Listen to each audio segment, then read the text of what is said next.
Hello guys, welcome back to my channel. তো আজকে চলে এসেছি আমরা আবার একটা নতুন রেসিপি নিয়ে। আজকের রেসিপি হলো গিয়ে মাছের কালিয়া।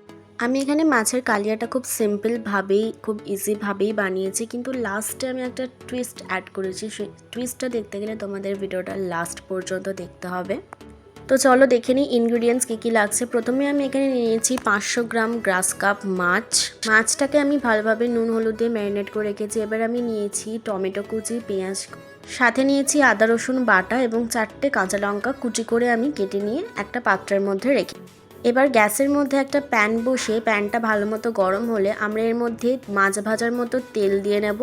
তবে খুব বেশি তেল দেব না, কারণ আমি প্যানে মাছটা ভেজে দেখেছি খুব বেশি তেল একটা লাগে না।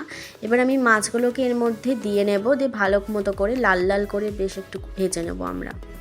দেখতে পাচ্ছ আমি এক একে করে সব মাছ ছেড়ে দিয়েছি এবং মাছগুলোকে আমি ঢাকা দিয়ে ভাজতে দিয়ে দিয়েছি। মাছগুলো ভাজা হয়ে গেছে, আমি একটু বেশ লাল লাল করেই ভেজেছি যাতে মাছটা ভালো করে ভেতর পর্যন্ত সেদ্ধ হয়।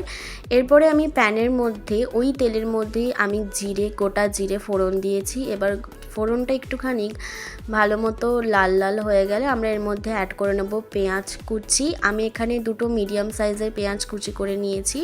এবার পেঁয়াজটা ভালো করে আমাদের লাল করে ভাজতে।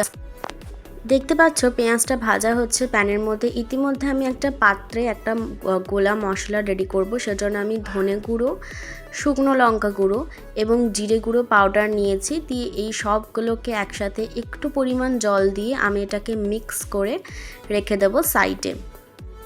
এবার প্যানের মধ্যে দেখতে পাচ্ছ পেঁয়াজগুলো লাল লাল হয়ে গেছে। এবার আমি আদা রসুনের পেস্টটা দিয়ে নেব, দিয়ে এটাকে পেঁয়াজের সাথে ভালো করে মিক্স করে নেব।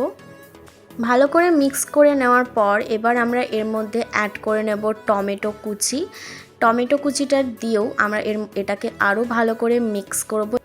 মিক্স করে নেওয়ার পর এবার আমরা এই টমেটো আর পেঁয়াজের মধ্যে অ্যাড করে নেব কুচি করে রাখা কাঁচা লঙ্কা এবং এই সবগুলোকে এবার আমরা একসাথে মিক্স করে বাটির মধ্যে যে মশলাটা গুলে রেখেছিলাম সেটাও আমরা দিয়ে নেব। এরপর এটাকে আরও ভালো করে আমাদের মিক্স করতে হবে।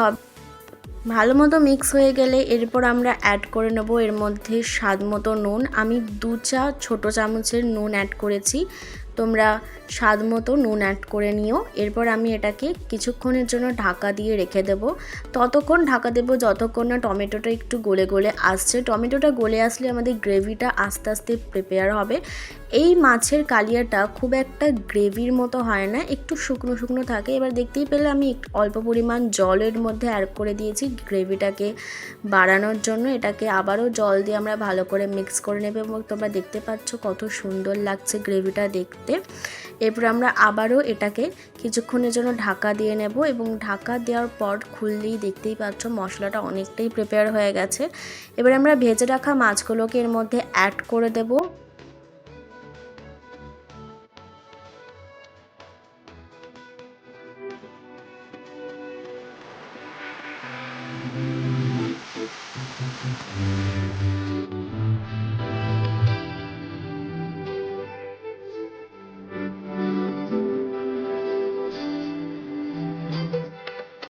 ভালো মতো করে মিক্স করে নেওয়ার পর এবার আমি তোমাদের টুইস্টের কথাটা বলি। তো টুইস্টটা হচ্ছে আমি অল্প একটু পরিমাণ মগজ বাটা এর মধ্যে অ্যাড করেছি।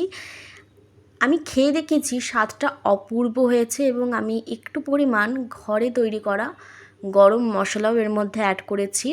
বিশ্বাস করবে না, খেতে আরও অনবদ্য লাগছিল এবং আমি এটাকে কিছুক্ষণ পর আবার ঢাকা দিয়ে খুলে দেখলাম আমার মাছের কালিয়া একদম প্রিপেয়ার হয়ে গেছে। দেখতে পাচ্ছ আমি খুব সুন্দরভাবে এটাকে সার্ভ করে গার্নিশ করেছি ওপর দিয়ে গন্ধরাজ লেবু এবং ছেঁড়া কাঁচা লঙ্কা।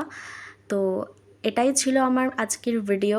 আমার মাছের কালিয়া দেখতে কতটা সুন্দর লাগছে তোমরা তো দেখতেই পাচ্ছ। ভিডিওটা যদি ভালো লাগে তো অবশ্যই ভিডিওটা লাইক করতে ভুলো না।